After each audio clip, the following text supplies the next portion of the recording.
Okay students, so welcome है आप सबका एक बार फिर से आपकी अपनी ही क्लास में। और आज की क्लास जैसे मैंने आपको बताया था कि बहुत ही शानदार होने वाली है, क्योंकि आज की क्लास में हम इक्वेशन ऑफ मोशन डिराइव करने जा रहे हैं by calculus method. Equation of motion के बारे में आप सब 9th क्लास में पढ़ चुके हैं, डिराइव कर चुके हैं। मेथड अलग था, वो ग्राफिकल मेथड था या एनालिटिकल मेथड था। आज हम सब एक नए मेथड के साथ इसको पढ़ने जा रहे हैं और that is called calculus method. जरा इस बारे में बात करेंगे और बड़ा इंपॉर्टेंट रहेगा। ध्यान रहे आपको, इक्वेशन ऑफ मोशन तो हम सबको याद भी होगा, v is equal to u plus a t, h is equal to U T plus half A T square, या v square minus u square is equal to 2as। ये formula हम सबको याद होगा क्योंकि ये जबान पे रटा ही दिया जाता है 9th क्लास में। यहीं से स्टार्ट करते हैं बेटे। मैं इसके 3 सेगमेंट में इस बोर्ड को कन्वर्ट करने जा रहा हूं और मैं ट्राई करूंगा कि आपको हर एक सेगमेंट में एक एक डेरिवेशन कराता जाऊं और लास्ट में हम लोग distance travelled in nth second का डेरिवेशन करेंगे और यहीं पर चैप्टर को बाइंड अप करेंगे। सो स्टार्ट करते हैं बेटे। First equation of motion, first equation of motion. ध्यान रखेंगे बेटे, पहले ही आप कुछ चीजें लिख के रख लें। मान लिया जाए, एज्यूम कर सकते हैं, assuming that initial velocity of the object is u, final velocity of the object is v, uniform acceleration, acceleration should be constant and uniform acceleration is a, time interval is t and total distance travelled during the motion is s। ये 5 quantities के बारे में आप पहले से ही लिख लें, क्योंकि मैं उनके बारे में यहां नोटेशन नहीं दूंगा अलग से। आप प्लीज लिख लीजिएगा इन सब चीजों को। पहली बात, initial velocity u, final velocity v, acceleration a, time interval t, displacement s। तो चलिए जरा इसके बारे में बात करते हैं। आप सबको पता है first equation of motion v is equal to u plus a t ही होता है, कुछ सोचने की बात नहीं है, यही होता है। इसको हम कैलकुलस मेथड से कैसे करें, जबकि कैलकुलस मेथड में हमारे पास 2 चीजें ही अवेलेबल है बेटा। पहली चीज अवेलेबल है v is equal to D S by D T और दूसरी चीज अवेलेबल है a is equal to DV by D T. Calculus के लिए केवल ये 2 चीजें अवेलेबल हैं। अब आप मुझे बताओ, इनमें से ऐसी कौन सी क्वांटिटी है जो मिसिंग है, या हमें इन दोनों इक्वेशन में से कौन सा यूज करना चाहिए इसे डिराइव करने के लिए।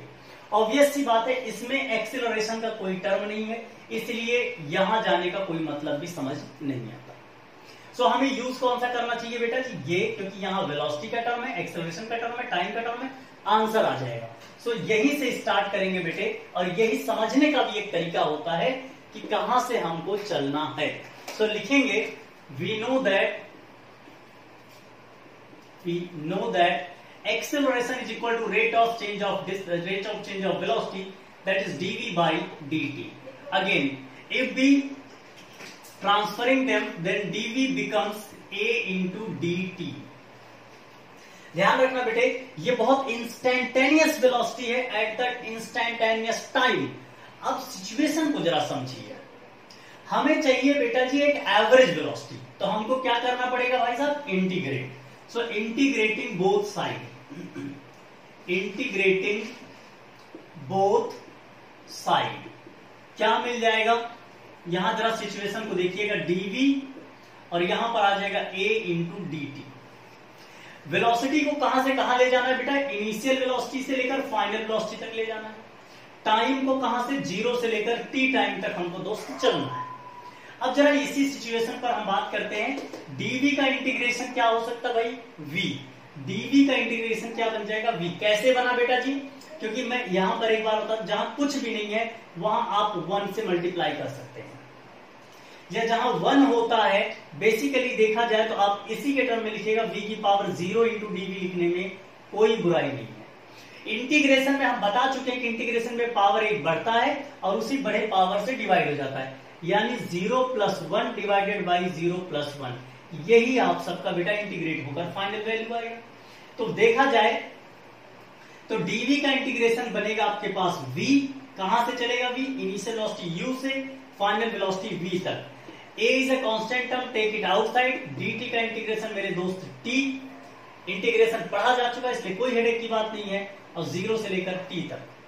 अब बेटा जी आपको पता है कि जो अंदर बैठा है ये केवल ऊपर वाले और नीचे वाले का इमेज लेने के लिए बैठा हुआ है। सो क्या हो जाएगा, पहले upper limit v minus lower limit that is u, इसने इसका इमेज ले लिया, इज इक्वल टू a, पहले अपर लिमिट t फिर lower limit minus 0 and the final result v minus u is equal to 80, hence v is equal to u plus 80। मेरे दोस्त, this is your first equation of motion. कोई tension की बात नहीं बेटा, बहुत ही आराम से आप इस चीज को कर सकते हैं। यहां पर आपको थोड़ा सा जो प्रॉब्लम आ सकता है इनिशियली आएगा, जैसे जैसे आपकी प्रैक्टिस बनेगी आप समझ जाएंगे। अगर dv है dt है तो dv का v हो जाता है, dt का t हो जाता है। ऐसा नहीं कि याद ही होगा, ये आप समझ भी जाएंगे बेटा कैसे हो रहा है, जैसे मैंने आपको एक बार यहां बता दिया। अब हम बात करते हैं बेटे सेकंड इक्वेशन ऑफ मोशन के लिए। सेकंड इक्वेशन ऑफ मोशन, आपको इसके बारे में दोबारा मैं बता दूं, पता है कि फॉर्मूला बनता है s is equal to U T plus half A T square. फिर क्या करें, इस फॉर्मूले के लिए अब क्या यूज करें, इस फॉर्मूले में डिस्प्लेसमेंट है मेरे दोस्त, इस फॉर्मूले में टाइम भी है, इसलिए आपको इस फॉर्मूले में वेलोसिटी भी है। इसलिए ऐसी सिचुएशन के लिए हमको ये वाला ना यूज करके क्या यूज करना पड़ेगा, we know that velocity is equal to rate of change of displacement। यहां से क्या मिलेगा बेटा, displacement is equal to velocity into time। सो अब चलिए फिर से ले आते हैं इसी सिचुएशन को। सो ds is equal to v की value first equation of motion में ऑलरेडी डिराइव्ड है, इसलिए इस वैल्यू को सीधा यूज किया जाए बेटा, u plus a T into D T, u plus a T into D T. एक लाइन और मैं बढ़ाना चाह रहा हूं, केवल dt को अंदर सेंड कर दो। सो u dt plus a T into D T. अब ये बात आप समझिएगा, ये इंस्टेंटेनियस टाइम पे सारी चीजें चल रही हैं, बट हमें चाहिए एवरेज कि दिए गए टाइम इंटरवल में कितना डिस्प्लेसमेंट हुआ। उसके लिए हमें क्या करना पड़ेगा बेटा, इंटीग्रेट। तो लिखिएगा इंटीग्रेटिंग बोथ साइड।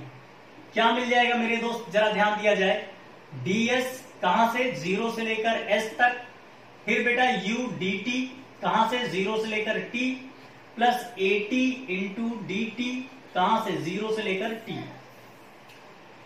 भाई साहब अब आप समझ चुके हैं और सिचुएशन को देखते हुए ds का इंटीग्रेशन ऑब्वियसली s कहां से कहां तक मेरे दोस्त, 0 से लेकर s, u is a constant term, take it outside, dt का इंटीग्रेशन t, सो 0 से लेकर t, plus a is a constant term, बाहर ले लो, t का आप इंटीग्रेशन कर रहे हैं तो पावर एक बढ़ जाएगा, एक पावर पहले से था एक और बढ़ गया तो 2, और उसी बड़े पावर से डिवाइड, लिमिट 0 से लेकर t तक।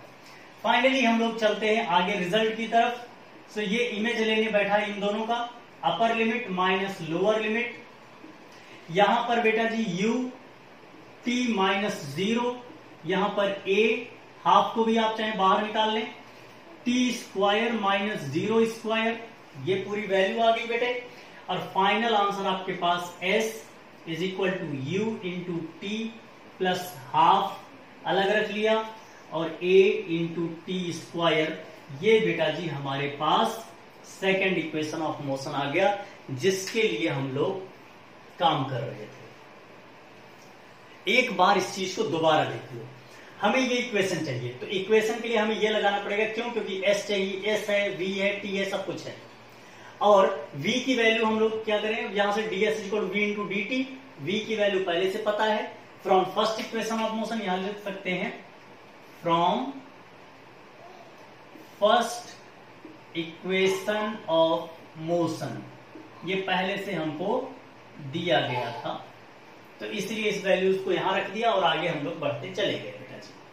थर्ड इक्वेशन ऑफ मोशन की बात करने जा रहे हैं बेटा जी, थर्ड इक्वेशन ऑफ मोशन।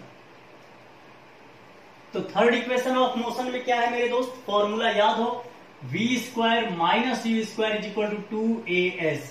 इसमें टाइम का कोई भी टर्म आपको दिख नहीं रहा होगा, लेकिन हमारे पास जो भी फॉर्मूले अवेलेबल है, चाहे पहला ये फॉर्मूला चाहे ये दूसरा फॉर्मूला, दोनों में टाइम है।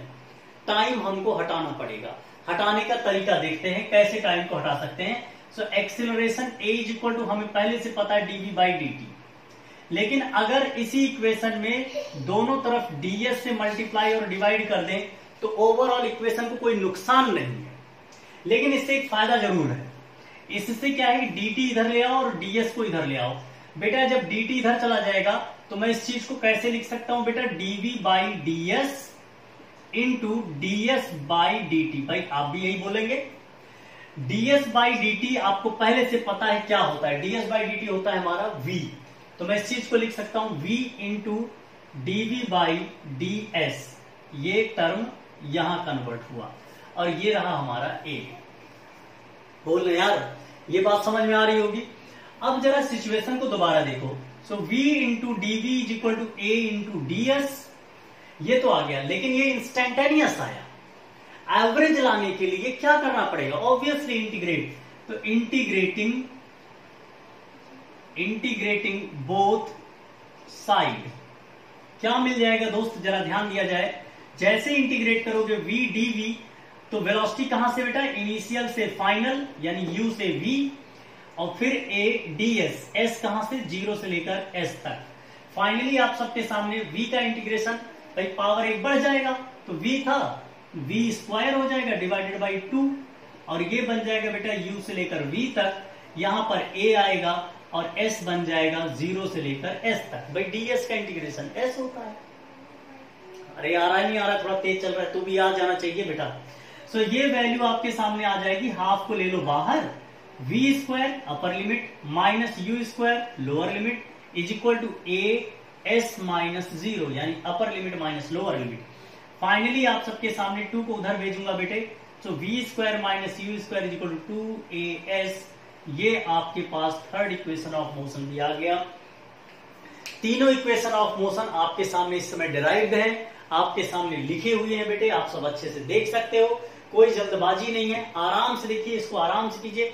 बट ऐसे क्वेश्चंस आपके एग्जाम पॉइंट ऑफ व्यू से बहुत ज्यादा पूछे जाते हैं, जिसमें से प्रोबेबिलिटी सेकंड एंड थर्ड की ज्यादा होती है।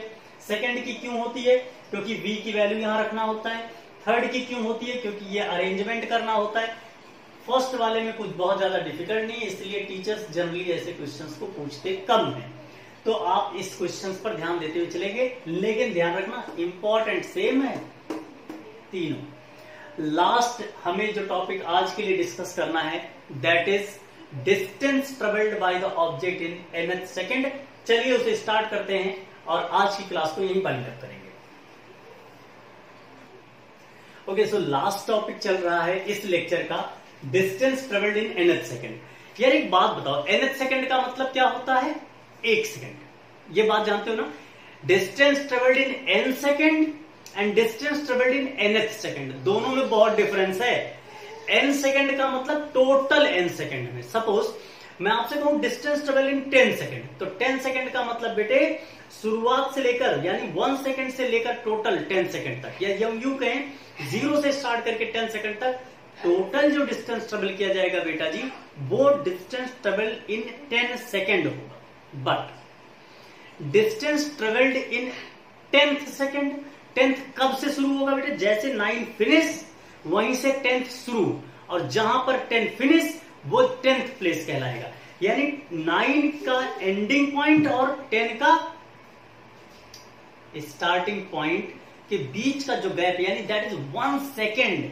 डिस्टेंस ट्रेवल्ड इन 1 सेकेंड, लेकिन ये 1 सेकेंड कौन सा बेटे, वो लास्ट वाला टाइम, या जिस ड्यूरेशन की बात करें, जैसे थर्ड का मतलब थर्ड सेकेंड में से 2 सेकेंड को माइनस कर दो तो थर्ड सेकेंड आएगा। फिर से रिपीट कर रहा हूं, आपसे मैं कह दूं बेटा 20th सेकेंड, तो 20th सेकेंड का मतलब 20 सेकेंड में से 19 सेकेंड निकाल दीजिए, वो जो 1 सेकेंड बचेगा वो 20th सेकेंड है। लेकिन यार यहां तो लिखा है distance travelled, distance travelled in 1 second is called the velocity. तो एक्चुअली ये वेलोसिटी या स्पीड के बारे में बात करता है बेटे, ये डिस्टेंस की यूनिट नहीं देगा आपको। चलिए स्टार्ट करते हैं, और करते करते आपको चीजें समझ में आ जाएंगी। So let's start. S nth distance travelled in nth second, यानी distance travelled in n second minus distance travelled in n minus 1 second. ध्यान रखना, आपने distance travel in t second का फॉर्मूला पढ़ा है, s is equal to U T plus half A T square. यहां बस t को हम n से रिप्लेस कर रहे हैं और कुछ खास नहीं कर रहे हैं। तो चलिए करते हैं, यानी U N plus half A N square. ये तो बेटा पहले वाले की बात रही, अब दूसरे वाले के लिए U N minus one plus half n minus one का होल स्क्वायर। भाई मेरे ख्याल से इसमें आपको कोई प्रॉब्लम नहीं आनी चाहिए मेरे दोस्त, है कि नहीं भाई। तो चलिए जरा देखते हैं आगे। अगर बेटा जी अभी देखो, इसको तो ऐसे रहने दो, इनके ब्रैकेट को पहले सॉल्व करते हैं। ये बना आपके सामने U N plus half A N square, रहने दे खेलने को, अभी इसके साथ खेल लेते हैं। ये बन जाएगा बेटे यू एन माइनस यू, यहां देख यार, ये बन जाएगा बेटा हाफ ए, और आपके सामने बनेगा N square plus one minus two N, भाई एन माइनस वन का होल स्क्वायर। अगले स्टेप में अब मैं बेटा सबको ओपन करना चाहता हूं, so U N plus half A N square minus U N minus minus plus U, फिर बेटा जी plus minus minus half A N square, फिर minus plus minus half A, फिर बेटे माइनस माइनस प्लस, और ये बन जाएगा प्लस ए एन। मेरे ख्याल से ये बात आपको समझ में आ गई होगी। यहां यूएन से यूएन बेटा finish, half A N square से half A N square finish, जो बच गया उसे लिख लें, वही होगा distance travelled in nth second, that is u plus a n minus a. तो अगर इसको छोटे से फॉर्मेट में लिखा जाए तो ये बन जाएगा बेटा u प्लस हाफ ए, बाहर निकाल लें, यहां आ जाएगा 2n माइनस वन, इसी हाफ ए को बाहर निकाल लिया है और कुछ खास इसमें किया नहीं बेटा जी, आप समझ सकते हैं। सो एस एन एन। अब ये बात आप सिचुएशन को समझो, यहां u क्या है बेटा जी वेलोसिटी, a क्या है एक्सेलरेशन, और n क्या है टाइम। यानी ये वाला टर्म भी स्पीड या वेलोसिटी है, ये टर्म भी स्पीड या वेलोसिटी है। तो ये जो यहाँ एस एन एच लिखा मेरे दोस्त, ये भी स्पीड या वेलोसिटी की ही बात करता है। इसीलिए मैंने आपसे कहा एस एन एच का मतलब होता है बेटे स्पीड, यानी स्पीड इन 1 सेकेंड, लेकिन वो कौन सी स्पीड, nth सेकेंड में ट्रेवल किया गया स्पीड। सो ये बात पूरी हो गई बेटे, जिसमें हम लोगों ने आज के दिन ऑल इक्वेशन ऑफ मोशन और distance travelled in nth second के बारे में स्टडी किया। होप आपको ये वीडियो समझ में आया होगा, ये लेक्चर समझ में आया होगा। और अगर आप इसमें कुछ और चाहते हैं, इससे रिलेटेड कुछ और इंफॉर्मेशन चाहते हैं, आप इससे रिलेटेड न्यूमेरिकल अलग अलग तरीके के चाहते हैं, तो आप अपने कमेंट्स के जरिए आप क्वेश्चन भी कर सकते हैं। लेकिन please it's my humble request कि आप इन सब वीडियोस को थोड़ा सिंसियरिटी के साथ देखें। जानबूझ के मैं वीडियो की लेंथ छोटी रख रहा हूं कि आप कम समय में ज्यादा से ज्यादा कंटेंट एक साथ ले सकें। वीडियो की लेंथ बढ़ाने से बहुत ज्यादा मेरा मोटिव नहीं, क्योंकि वीडियो की लेंथ बढ़ेगी तो बोरिंग हो जाएगी। सो कम वीडियो की लेंथ में ज्यादा से ज्यादा कंटेंट आप तक पहुंचा पाऊं, वही मेरा मकसद है। और अगले वीडियोस में फिर हम आगे की तरफ बढ़ेंगे और ग्राफ से रिलेटेड बात करेंगे बेटे। ग्राफ से रिलेटेड बात फिनिश करने के बाद ऑलमोस्ट ये चैप्टर फिनिश हो जाएगा। रिलेटिव वेलोसिटी हम अगले चैप्टर में डिस्कस करेंगे, क्योंकि वहां भी रिलेटिव वेलोसिटी है। और एट द एंड हम एनसीईआरटी के हर क्वेश्चन का आपको आंसर करेंगे, लेकिन जरूरी नहीं कि आप हर आंसर देखें। प्लीज आप पहले खुद एनसीईआरटी के सारे क्वेश्चन सॉल्व कीजिए। जिन क्वेश्चंस में आपको प्रॉब्लम फेस हो रही हो, only that question please ask, या only that question please see on the YouTube. Otherwise बेहतर रहेगा बेटे खुद से उन क्वेश्चंस को आप सॉल्व करें, इससे अच्छा रिजल्ट आपको नहीं मिलेगा फिर कभी। Thank you so much. So देखते रहिए, पढ़ते रहिए और आगे बढ़ते रहिए। Thank you so much for watching. Thank you.